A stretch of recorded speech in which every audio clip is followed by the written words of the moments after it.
Olá, vamos estudar as Escrituras? Abra sua Bíblia no livro de Provérbios, no capítulo 21, no verso 23, que diz assim: Aquele que guarda a sua boca e a sua língua, guarda das angústias a sua alma. Você deseja viver em paz e viver feliz?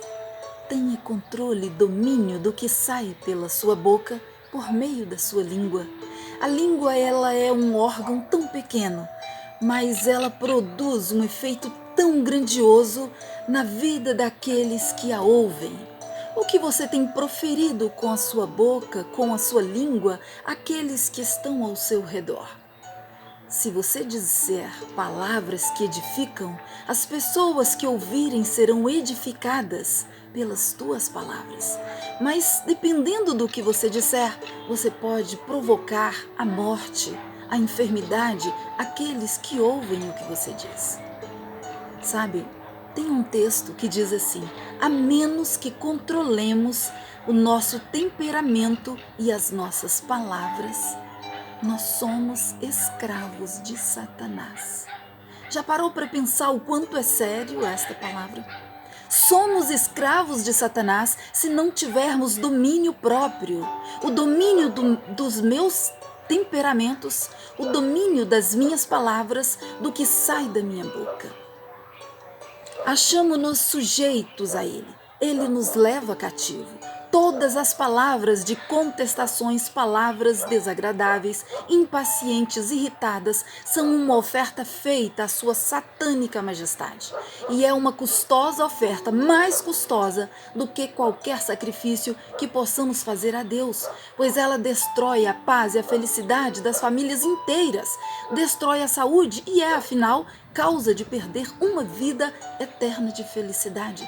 Testemunho Seleto, volume 1, 102. E você? Tu és manso em meio à provocação? Os servos de Cristo não devem agir segundo os naturais ditames do coração.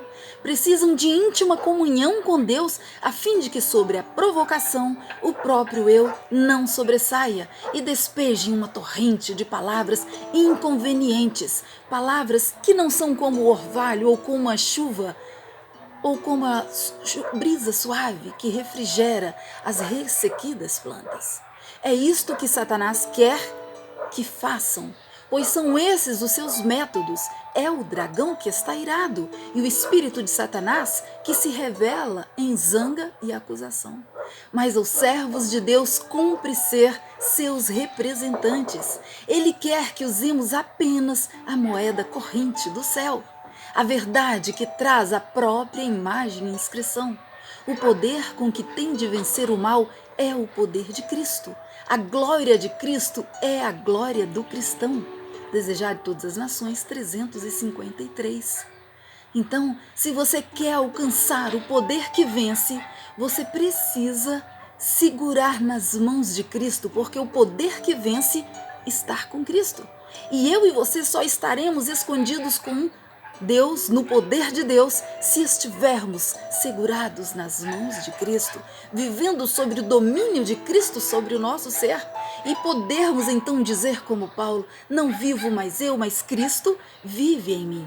Essa deve ser a minha e a sua palavra constante, oração e busca incansavelmente todos os dias pela santificação, pela paz, pela alegria, pelo controle, pelo domínio próprio.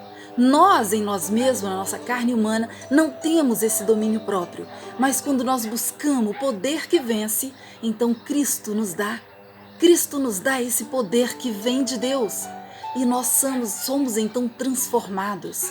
Há uma mudança no nosso modo de falar, no que ouvimos, no que vemos, no nosso temperamento, e Deus então é glorificado em Cristo, e nós exaltamos a Cristo em nosso viver.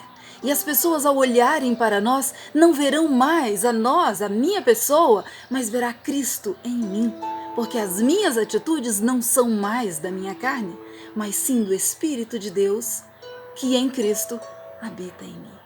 Glória a Deus. No livro de Tiago, vamos ler o que está escrito. Tiago, capítulo 1, no verso 26, diz assim: Se alguém considera-se religioso e não refreia a sua língua, engana-se a si mesmo. Sua espiritualidade não tem valor real algum. Estou muito sério. Se nós professamos que somos cristãos, que cremos em Cristo, que amamos a Deus, precisamos da prova e testemunho em nossa vida, através das nossas palavras, das nossas atitudes, do nosso temperamento, do controle e do domínio próprio. Porque uma vida onde Cristo habita, se você é o templo e Deus habita em você, o Espírito de Deus atua em você, então não tem como você falar palavras que desonram o Criador. Quando Cristo domina a sua vida, suas palavras serão palavras de amor, frutos do Espírito, palavras de bondade, de misericórdia, pois Deus é amor. Então, se a sua fé é baseada em Deus e em Cristo, você precisa ter as mesmas atitudes que Cristo teve quando viveu aqui na nossa forma humana. Cristo, ele viveu uma vida de santidade, em nenhum momento pecou, porque o Espírito de Deus estava sobre ele.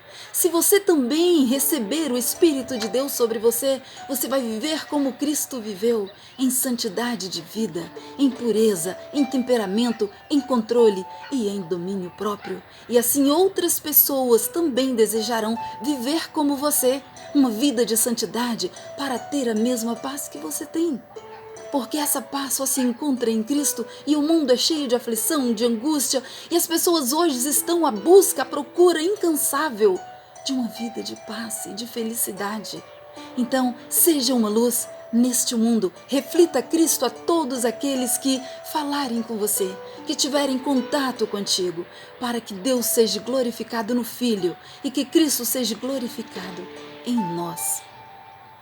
Continuando ainda, vamos ler o livro de Tiago no verso 3, no capítulo 3, no verso 2, que diz assim: afinal, todos tropeçamos de muitas maneiras. Se alguém não peca no falar, tal pessoa é perfeita, sendo igualmente capaz de dominar o seu próprio corpo. Olha, a língua, ela é terrível, como também ela pode ser muito fantástica. Se você consegue controlar ou dominar a sua língua, você tem capacidade de controlar todo o seu corpo. O domínio próprio está na sua língua, mas a sua língua só consegue dominar o que sai se a sua mente estiver ligada em Cristo, porque Cristo é o poder que vence. Entendeu? Nós precisamos estar escondidos com Cristo em Deus. E então fluirá dos nossos lábios, do nosso modo de agir, viver e de ser, as glórias que vêm de Deus, passa por Cristo e chega aos seus servos. Aqueles que estão ansiosos, buscando pela manifestação de uma vida santificadora, uma nova vida que venha do céu. Para terminarmos, vamos ler o que está escrito no livro de Salmos, no capítulo 141, no verso 3, onde Davi exclama: Senhor, põe uma guarda à minha boca, fica de vigia à porta dos meus lábios. Esse é o meu desejo para mim e para você. Que o Senhor Deus ponha um guarda à sua boca, à minha boca, para que possa vigiar tudo que sai dos meus lábios e que nenhuma palavra possa sair para ofender outras pessoas, mas para falar das grandezas do amor de Deus. Amém e graças a Deus.